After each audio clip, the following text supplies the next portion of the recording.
వృషభ రాశి వారు ఈ వారం ప్రతి అంశంలో తప్పనిసరిగా జాగ్రత్తలు తీసుకుంటూ ఉండాలి. మంచి చెడులతో కూడుకున్నటువంటి వారంగా ఉండబోతుంది. కాబట్టి ప్రతి కార్యక్రమాన్ని కూడా ఆచితూచి పూర్తి చేసేటటువంటి ప్రయత్నాలు చేయాలి. తెలియనటువంటి ఆందోళనలు కొన్ని ఇబ్బంది పెడుతూ ఉంటాయి. వ్యాపారపరమైనటువంటి కార్యక్రమాల్లో సాధారణమైనటువంటి ఫలితాలు పొందుతూ ఉంటారు. న్యాయ సంబంధమైనటువంటి సలహాలు సూచనలు అవసరమవుతూ ఉంటాయి. అవసరమైనటువంటి సందర్భంలో కోర్టు యొక్క పలు రకాల సహకారాలను కూడా కోరుకునేటటువంటి ప్రయత్నాలు జరుగుతూ ఉంటాయి. ఆర్థికపరమైనటువంటి లోటుపాట్లను జాగ్రత్తగా మీరు అధిగమిస్తూ ఉండాలి.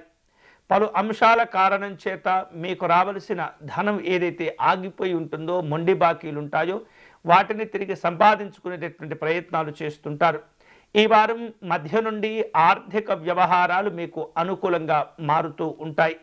నిరుద్యోగులకు ఈ వారం అనుకూలము. మంచి మంచి శుభవార్తలు కూడా వింటుంటారు. ఉద్యోగపరమైనటువంటి అంశాల్లో పని భారాలు పెరుగుతూ ఉంటాయి.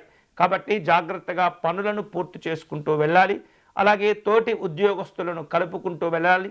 మీ యొక్క బాధలను వారికి చెప్పుకునేటటువంటి ప్రయత్నం చేసినప్పటికీ కూడా కొంతమంది అంతగా పట్టించుకోకపోవచ్చు.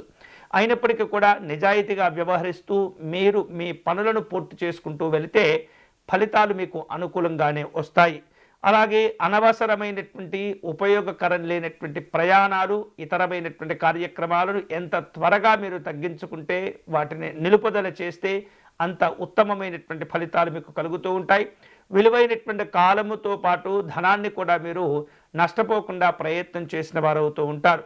ఇక ఖర్చుల విషయంలో తొందరపడకూడదు. ఆచితూచి వ్యవహరించండి.